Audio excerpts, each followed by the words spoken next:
આસામના ઉમરાંગસો ખાણ દુર્ઘટનામાં ચાલી રહેલા બચાવ કામગીરીમાં સહાય માટે ભારતીય નૌકાદળે વિશિષ્ટ બચાવ ટીમને તૈનાત કરી. ખાણ દુર્ઘટનામાં અનેક ખાણકામીઓ જમીન નીચે ફસાયા છે. ભારતીય સેનાની રાષ્ટ્રીય આપત્તિ પ્રતિસાદ દળ અને સ્થાનિક સત્તાવાળાઓ સહિત વિવિધ એજન્સીઓની ઝડપી અને વ્યાપક પ્રતિસાદને પ્રેરિત કરી છે. ભારતીય નૌકાદળની ટીમ, જેમાં એક અધિકારી અને 11 નાવિકોનો સમાવેશ થાય છે, ઊંડા ડાઇવિંગ ગિયર અને રિમોટલી ઓપરેટેડ વ્હીકલ્સ સાથે સજ્જ છે.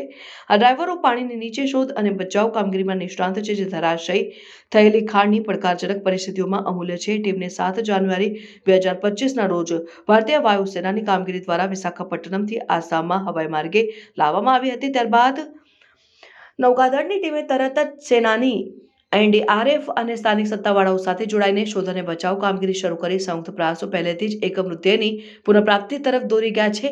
બાકી ફસાયેલા ખાણકામીઓને શોધવા અને બચાવવા માટે સતત પ્રયાસો ચાલી રહ્યા છે. કામગીરી જોખમી પરિસ્થિતિઓ હેઠળ કરવામાં આવી રહી છે, જેમાં ખાણકામ સાધનો અને અસ્થિર માળખાઓની હાજરી મહત્વપૂર્ણ પડકારો ઊભા કરે છે.